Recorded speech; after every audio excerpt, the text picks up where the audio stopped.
Mwaka 1960 Kongo yapata uhuru wake, lakini swali halikuwa kama uhuru umepatikana. Swali lilikuwa nani ataudhibiti?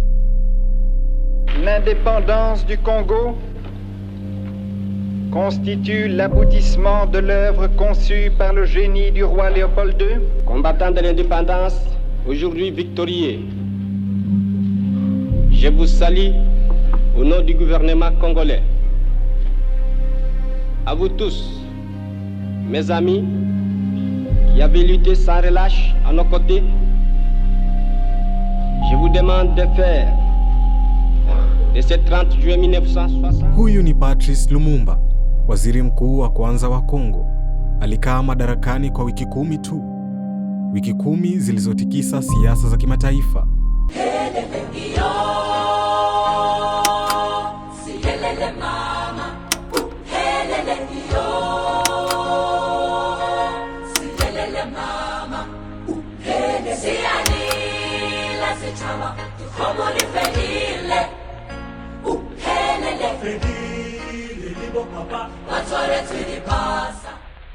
Kwa zaidi ya miaka 75, Kongo haikuwa taifa, ilikuwa mali ya kiuchumi chini ya mfalme Leopold wa pili wa Ubelgiji.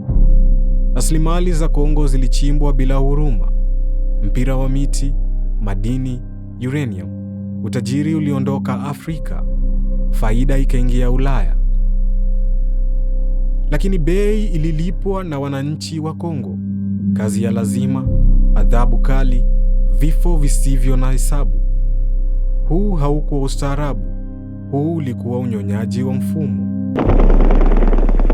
Patrice Lumumba aliona hilo wazi. Hakutaka uhuru wa jina, alitaka mamlaka ya kweli.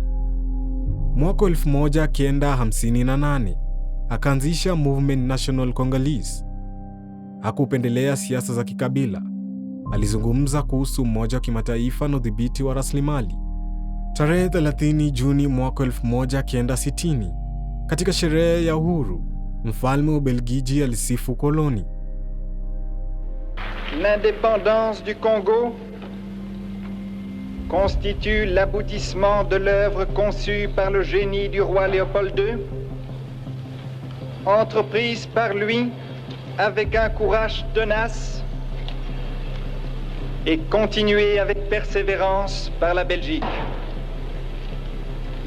Elle marque une heure décisive dans les destinées, non seulement du Congo lui-même, mais je n'hésite pas à l'affirmer, de l'Afrique. Lumumba hakukubaliana. Alisema wazi kuwa ukoloni ulikuwa wa dhulma. Hotuba hiyo ilisimama kama tamko la uhuru wa kweli. Combattant de l'indépendance, aujourd'hui victorieux. Je vous salue au nom du gouvernement congolais. À vous tous, mes amis, qui avez lutté sans relâche à nos côtés, je vous demande de faire de ce 30 juillet 1960 une date illustre que vous garderez ineffaçablement gravée dans vos cœurs, une date dont vous enseignerez avec fierté la signification à vos enfants, pour que ceux-ci, à leur tour, fassent connaître à leurs fils et à leurs petits-fils l'histoire glorieuse de notre lutte pour la liberté. Jeshi likafanya uasi, Katanga likajitenga, Ubelgiji ikatuma wanajeshi. Lumumba alipotafuta msaada kutoka Umoja wa Kisovieti, Marekani ikaona hatari. CIA ilimchukulia kama tishio. Rais Joseph Kasavubu akamvua madaraka. Kanali Joseph Mobutu akaingilia kijeshi. Lumumba akawekwa chini ya ulinzi. Tarehe 17 Januari mwaka 1961, Lumumba akapelekwa Katanga, akapigwa risasi. Maafisa wa Ubelgiji walikuwepo. Mwili wake ukaribiwa kwa tindikali.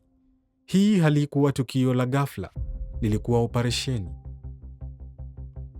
Maandamano yakazuka Afrika.